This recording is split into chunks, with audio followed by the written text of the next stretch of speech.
ഹരിതം T V ചാനലിലേക്ക് എല്ലാ പ്രേക്ഷകർക്കും സ്വാഗതം. ഇന്ന് വിചിന്തനം ചെയ്യുന്നത് 2026 ജൂൺ മാസ ഫലം കുംഭം രാശിക്കാരായിരിക്കുന്ന അവിട്ടം, ചതയം, പൂരുട്ടാതി നക്ഷത്രക്കാരുടെ ഫലമാണ് പറയുന്നത്.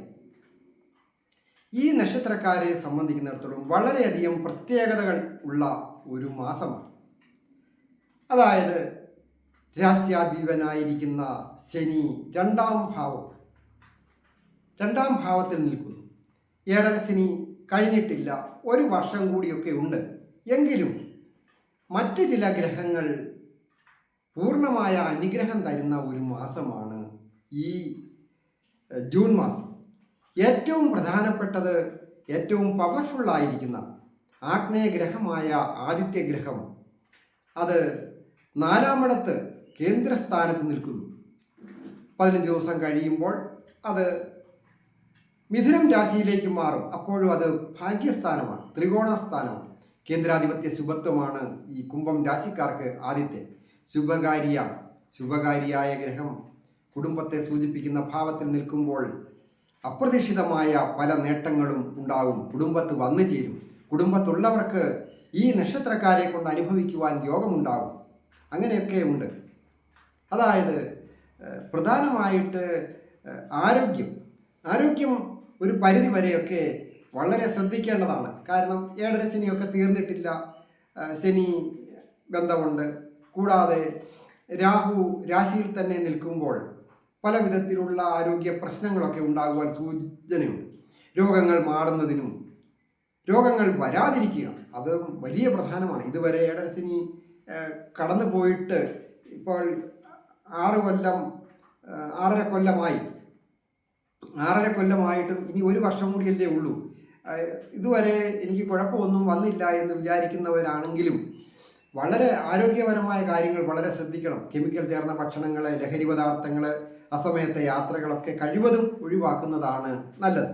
പൊതുവെ ഒരു ധനാഗമന യോഗം ഉള്ള ഒരു സമയമാണ്. അത് കൂടാതെ മഹാലക്ഷ്മിയുടെ അനുഗ്രഹം ഈ രാശിക്കാർക്ക് ഈ ജൂൺ മാസത്തിലുണ്ടാകും.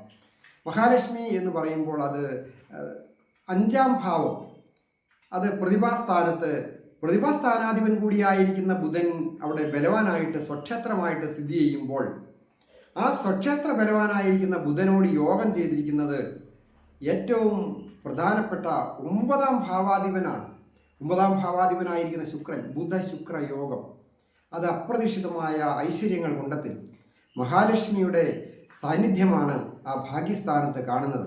അപ്പോൾ അപ്രതീക്ഷിതമായ ആരോഗ്യപരമായ എന്തെങ്കിലും പ്രശ്നങ്ങളൊക്കെ ഉണ്ടെങ്കിൽ തന്നെ ധന്വന്തരി മൂർത്തിയുടെയൊക്കെ അനുഗ്രഹം, ബുധൻ എന്ന് പറയുമ്പോൾ അത് തൻ്റെ സ്വന്തം ക്ഷേത്രത്തിലൊക്കെ നിൽക്കുമ്പോൾ ധന്വന്തരി മൂർത്തിയുടെ ഒരു ഭാവവും കൂടിയുണ്ട്.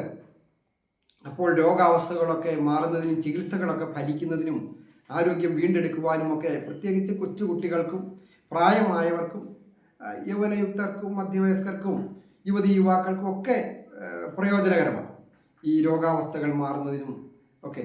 അതുപോലെ തന്നെ അപമാനങ്ങളിൽ നിന്നൊക്കെ ഒന്ന് ഡെവലപ്പായിട്ട് ഒരു പ്രോഗ്രസീവായിട്ട് പുരോഗതി വന്ന് മനസ്സൊക്കെ ഒന്ന് പ്രവർത്തിച്ചു തുടങ്ങുവാൻ, നെഗറ്റിവിറ്റിയൊക്കെ മാറി പോസിറ്റീവായിട്ട് ചിന്തിച്ച് തുടങ്ങാൻ സാധിക്കുന്ന ഒരു മാസമാണ്.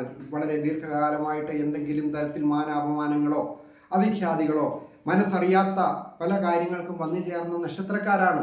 സുഹൃത്തുക്കൾ പോലും തള്ളിപ്പറയുകയും കുടുംബാംഗങ്ങൾ തള്ളിപ്പറയുക, സഹായിച്ചവർ തിരിഞ്ഞു നിൽക്കുക, അങ്ങനെ ഒരു നല്ല പാഠം പഠിച്ചു കഴിഞ്ഞു ഈ നക്ഷത്രക്കാർ. ജോലി സ്ഥലത്തുനിന്ന് സഹപ്രവർത്തകരുടെ നിസ്സഹകരണം, എത്ര ചെയ്താലും ഇഷ്ടപ്പെടാത്ത, തൃപ്തി വരാത്ത മേലുദ്യോഗസ്ഥരെ, അങ്ങനെയൊക്കെയുള്ള ദുരിതപൂർണമായ കാലമാണ് ഈ നക്ഷത്രക്കാർക്ക് കടന്നുപോയത്. അങ്ങനെയൊക്കെ എന്നാലും അവരെയൊക്കെ പിണക്കം ഭാവിക്കാതെ സഹായിക്കുവാൻ, അല്ലെങ്കിൽ സഹായ മനസ്കതയുള്ള ഒരു നക്ഷത്രക്കാർ കൂടിയാണ് ഈ കുംഭം രാശിക്കാരായിരിക്കുന്ന അവിട്ടം, ചതയം, പൂരുട്ടാതി നക്ഷത്രക്കാർ. അങ്ങനെയൊക്കെ ചെയ്ത് വിഷമിച്ച് ശാരീരികമായിട്ടൊക്കെ അങ്ങനെയാണ് പലർക്കും രോഗാവസ്ഥകളൊക്കെ വരിക. ടെൻഷൻ ഉണ്ടാകുമ്പോഴൊക്കെ പോസിറ്റീവായിട്ട് ചിന്തിക്കുക, നാമജപങ്ങളൊക്കെ തുടരുക. നല്ല കാലം ഈ മാസം മുതൽ ആരംഭിക്കും. പൊതുവെ തൊഴിൽപരമായിട്ട് അഭിവൃദ്ധികളൊക്കെ വന്നു ചേരും. വിക്രമസ്ഥാനത്ത് ചൊവ്വ പൂർണ്ണ ബലവാനായിട്ട് നിൽക്കുമ്പോൾ അധിക സാഹസികത പാടില്ല. അതായത് നേരത്തെ ഞാൻ പറഞ്ഞല്ലോ, മറ്റുള്ളവരെ അങ്ങ് സഹായിക്കും. സ്വന്തം ശരീരമോ ധനമോ ഒന്നും വകവെക്കാതെ, സാമ്പത്തിക സ്ഥിതി മനസ്സിലാക്കാതെ, കൂടെ ആരുണ്ട് എന്നൊന്നും മനസ്സിലാക്കാതെ സാഹസികമായ രീതിയിൽ മറ്റുള്ളവർക്ക് വേണ്ടി ഇടപെടുവാൻ പാടില്ല. അവരവരുടെ കാര്യമായാലും വളരെ ശ്രദ്ധിക്കണം. അധിക സാഹസികത പാടില്ല. വണ്ടിയൊക്കെ ഓടിക്കുന്നവർ, വാഹന കൈകാര്യം ചെയ്യുന്നവർ, ഇലക്ട്രിക്കൽ സംബന്ധമായ ജോലികൾ ചെയ്യുന്നവർ, പൊക്കത്തിലൊക്കെ കയറുന്നവർ, അതൊക്കെ സേഫ്റ്റി നോക്കി തന്നെ ഒരു പരിധി വരെയൊക്കെ ചെയ്യണം. പ്രത്യേകിച്ച് പുരുഷന്മാരും പ്രത്യേകിച്ച് യുവാക്കൾ ഒക്കെ ആയിട്ടുള്ളവർ സാഹസികമായ കാര്യങ്ങളിൽ ഏർപ്പെടുവാൻ പാടില്ല. പ്രത്യേകിച്ച് ലഹരി പദാർത്ഥങ്ങളുടെ ഉപയോഗം പാടില്ല. അതൊക്കെ വളരെ ശ്രദ്ധിക്കണം. വലിയ പ്രശ്നത്തിൽ ചെന്ന് പെട്ടുപോയി കഴിഞ്ഞാൽ പിന്നെ ആരും കാണുകയില്ല. അതുകൊണ്ട് പൊതുവെ ആരോഗ്യപരമായ പുരോഗതിയും പ്രതിഭാസ്ഥാനത്ത് നിൽക്കുന്നതിനാൽ സമൂഹത്തിൽ ഒരു സ്ഥാനമാനങ്ങളൊക്കെ ലഭിക്കുക, തൊഴിൽ പുരോഗതി വന്നു ചേരുക. അതായത് നേരത്തെ ഞാൻ പറഞ്ഞല്ലോ, നിവൃത്തി സ്ഥാനത്തിൻ്റെ അധിപനായ കേന്ദ്രാധിപത്യ ശുഭത്വമുള്ള ഏറ്റവും പവർഫുള്ളായിട്ടുള്ള അനുഗ്രഹം ചൊരിഞ്ഞു നിൽക്കുന്ന ഒരു അവസ്ഥയിലാണ് ആദിത്യൻ. അത് തൊഴിൽ സ്ഥാനത്തേക്കാണ് പൂർണ്ണ ദൃഷ്ടി ചെയ്യുന്നത്. ഇടവം രാശിയിൽ നിന്നുകൊണ്ട് ആ വൃശ്ചികം രാശിയിലേക്ക് ദൃഷ്ടി ചെയ്യുന്നു. ആ വൃശ്ചികം രാശി എന്ന് പറയുന്നത് തൊഴിൽ സ്ഥാനമാണ്, ഉപജീവന മാർഗം. എന്തെങ്കിലും തരത്തിൽ നഗരത്തിൽ അല്ലെങ്കിൽ സമൂഹത്തിൽ നിന്ന്, സ്ഥാപനങ്ങളിൽ നിന്ന്, വ്യക്തികളിൽ നിന്ന് ഒക്കെ സഹായങ്ങൾ ലഭിക്കുക, തൊഴിൽപരമായ പുരോഗതി ഉണ്ടാകുക. പഠിച്ചിറങ്ങിയ വിദ്യാർത്ഥികൾക്ക് പഠിച്ച വിദ്യയ്ക്കനുസരിച്ച് അതിനുമേലെ സാമ്പത്തിക അഭിവൃദ്ധിയോടും അധികാരത്തോടും ഉത്തരവാദിത്വം ഏറ്റെടുത്ത് പ്രവർത്തിക്കേണ്ടതായ ജോലി ലഭിക്കുവാൻ യോഗമുണ്ട്. അത് ഇപ്പോൾ ഏതെങ്കിലും തരത്തിൽ കഷ്ടതയൊക്കെ അനുഭവിക്കുന്നവരാണെങ്കിൽ അവർക്കൊരു പ്രൊമോഷൻ വന്നു ചേർന്ന്, ഇത്രയും നാളത്തെയൊക്കെ മറന്നു, ഒരു പ്രൊമോഷൻ വന്നു ചേർന്നു, സാമ്പത്തിക ശമ്പള വർധനവ് വന്നു. അപ്പോൾ ചിലപ്പോൾ ഉത്തരവാദിത്തങ്ങൾ കൂടുതൽ ഏറ്റെടുക്കേണ്ട ആവശ്യങ്ങൾ വരാം. അതുപോലെ തന്നെ അധ്വാനത്തിനനുസരിച്ച് പൂർണ്ണമായിട്ടുമുള്ള ശമ്പളം തൃപ്തികരമായി ലഭിച്ചില്ല എന്നുള്ള പരാതിയും പരിഭവവും മനോവിഷമവും ഒക്കെ ഉണ്ടാകാം. കാര്യങ്ങളൊക്കെ നടത്തുന്നവർക്കല്ലേ അതിൻ്റെ ബുദ്ധിമുട്ടുകൾ അറിയത്തുള്ളൂ. അപ്പോൾ നിങ്ങൾക്ക് അങ്ങനെയൊക്കെ തൊഴിൽ പുരോഗതി വന്നു ചേരുവാൻ യോഗമുണ്ട്. അത് IT മേഖലകൾ, ഇൻഫർമേഷൻ ടെക്നോളജി വിഭാഗം, സാങ്കേതിക വിദ്യയുമായി ബന്ധപ്പെട്ട അനവധി തൊഴിൽ രംഗമാണുള്ളത്. അത് ഏത് തരത്തിലായാലും, കലാപരമായിട്ടായാലും കായികപരമായിട്ടായാലും മറ്റ് ഏത് രംഗത്തും തൊഴിൽ രംഗങ്ങളിലെല്ലാം ഈ സാങ്കേതിക വിദ്യ ഒരു പ്രധാനമാണ്. അതുമായി ബന്ധപ്പെട്ട ജോലികൾ ചെയ്യുന്നവർക്കും, മെഡിക്കൽ രംഗവുമായി ബന്ധപ്പെട്ടോ അതിൻ്റെ ആവാന്തര വിഭാഗങ്ങളിൽ ജോലി ചെയ്യുന്നവർക്കൊക്കെ നല്ലതാണ്. അധ്യാപകർ, മറ്റ് ഓഫീസേഴ്സ്, പഞ്ചായത്തിലായാലും മറ്റ് സർക്കാർ ജീവനക്കാർക്കൊക്കെ പൊതുവെ നന്നായിരിക്കും. ആരോഗ്യമൊക്കെ പൊതുവെ ശ്രദ്ധിക്കേണ്ട ഒരു സന്ദർഭമാണ്. സാമ്പത്തിക അഭിവൃദ്ധി വന്നു ചേരുകയോ പ്രൊമോഷൻ വന്നു ചേരുകയോ ഒക്കെ, അതായത് മനസ്സിൽ ആഗ്രഹിച്ച സ്ഥലത്തേക്ക് ഒരു ട്രാൻസ്ഫർ വന്നു ചേരുവാനൊക്കെ യോഗമുണ്ട്. കൂടുതൽ ദോഷങ്ങളും കഠിനമായ മാനസിക പ്രശ്നങ്ങളോ ശാരീരിക പ്രശ്നങ്ങളോ കടങ്ങളോ ഒക്കെ അനുഭവിക്കുന്നവരോ, വിവാഹ തടസ്സമോ അതുപോലെ തന്നെ മറ്റ് സന്താന കാര്യത്തിന് തടസ്സമൊക്കെ ഉള്ളവരൊക്കെ അവരവരുടെ ജാതകം പരിശോധിക്കുന്നത് വളരെ നല്ലതാണ്. അതിനായിട്ട് നേരിട്ട് വരികയോ ഫോൺ വിളിച്ച് ചോദിക്കുന്നതിനുമൊക്കെ അവസരമുണ്ട്. കവടിയാൽ നോക്കുന്നതിനും അതിന് പരിഹാരങ്ങളൊക്കെ നിർദ്ദേശിച്ച് ഞാൻ തരും. അതുപോലെ തന്നെ ആണ് വിദേശത്ത് പോകുന്നതിനും ഒക്കെ വളരെ ഒരു അനുകൂലമാണ്. അതായത് കുംഭം രാശിയുടെ 12ാം ഭാവത്തിൻ്റെ അധിപൻ്റെ സ്ഥിതിയും ആ ജലരാശിയുടെയും ജലഗ്രഹത്തിൻ്റെയൊക്കെ സ്ഥിതി, ധനസ്ഥാനാധിപൻ ജലരാശിയിൽ സ്ഥിതി ചെയ്യും. അപ്പം ജലം കടന്നുപോയുള്ള ധനം സമ്പാദിക്കുന്നതിന് അവസരം വന്നു ചേരുക, അല്ലെങ്കിൽ വിദേശത്തായിരിക്കുന്നവർ ധനം അയച്ചു തരിക, വിദേശ ധനം കൈകാര്യം ചെയ്യുവാൻ യോഗമുണ്ട്.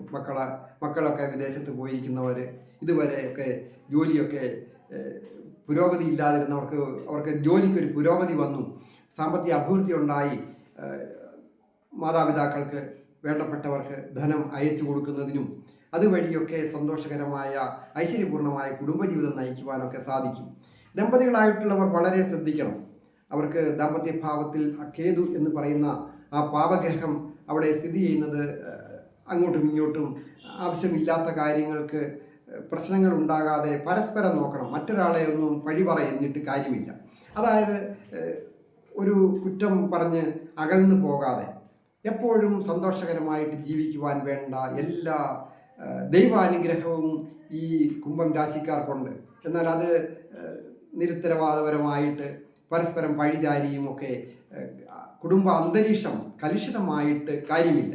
വളരെ ശ്രദ്ധയോടുകൂടി ക്ഷമയോടുകൂടിയാണ് എങ്കിൽ യാതൊരു കുഴപ്പവുമില്ലാതെ മുൻപോട്ട് പോകാനൊക്കെ സാധിക്കും. അത് ഗണപതി ഭഗവാന് വഴിപാടുകളൊക്കെ ചെയ്യുക, ഗണപതി ഹോമം നടത്തുന്നതും ഏതെങ്കിലും തരത്തിലൊരു നാളികേരമൊക്കെ ഉടച്ച് ഭഗവാന്റെ പ്രീതിക്കായിട്ട് ഭഗവാൻ അനുഗ്രഹിക്കും. നാളികേരമൊക്കെ ഉടച്ച് കഴിഞ്ഞ് കറുകമാലയൊക്കെ സമർപ്പിച്ചാൽ പെട്ടെന്ന് ദാമ്പത്യ ജീവിതത്തിലെ പ്രശ്നങ്ങളൊക്കെ മാറുന്നതിനൊക്കെ ഭാഗ്യമുണ്ട്. അതുപോലെ വന്നു ചേരുന്ന ധനം വേണ്ട രീതിയിൽ വിനിയോഗിക്കണം. മറ്റുള്ളവർക്ക് ആവശ്യമില്ലാത്ത സ്നേഹബന്ധത്തിൻ്റെ പേരിൽ കടം കൊടുക്കുകയും പിന്നെ അല്ലെങ്കിൽ ജാമ്യം നിൽക്കുക, അല്ലെങ്കിൽ അങ്ങനെ പല രീതിയിലും ദുർവിനിയോഗങ്ങളൊക്കെ ചെയ്തിട്ട് ഞാനൊന്നും അറിഞ്ഞില്ല എന്ന് പറഞ്ഞിട്ട് കാര്യമില്ല. വന്നു ചേരുന്ന ധനം ശ്രദ്ധയോടുകൂടി വേണം കൈകാര്യം ചെയ്യുവാനായിട്ട്. അതുപോലെ ആവശ്യമുള്ള ഭക്ഷണ കാര്യങ്ങളിലൊക്കെ ആയാലും വളരെ ശ്രദ്ധിക്കേണ്ടതാണ്. ഞാൻ ഹരികുമാർ, ദേവി ജ്യോതിഷാലയം, കാവുംപടി, മണർകാട്, കോട്ടയം. ഈ ചാനൽ പേരും നക്ഷത്രവും ചേർത്ത് കമൻറ്റ് ചെയ്യുക, സബ്സ്ക്രൈബ് ചെയ്യുകയും ചെയ്ത് ഷെയർ ചെയ്യുകയും ചെയ്ത് എന്നെ പ്രോത്സാഹിപ്പിക്കണം എന്നുകൂടി അഭ്യർത്ഥിക്കുന്നു. അതുപോലെ തന്നെ നിങ്ങളുടെ പ്രശ്നങ്ങൾ എന്തുമാകട്ടെ അത് കമൻറ്റ് ബോക്സിൽ രേഖപ്പെടുത്തി പേരും നക്ഷത്രവും ചേർത്ത് കമൻറ്റ് ചെയ്താൽ ഞാൻ നിങ്ങൾക്ക് വേണ്ടി പ്രാർത്ഥിക്കുന്നതാണ്. ഓരോരുത്തർക്കും വേണ്ടി എല്ലാവർക്കും നന്മ വരുവാനായിട്ട് പ്രാർത്ഥിക്കുന്നു.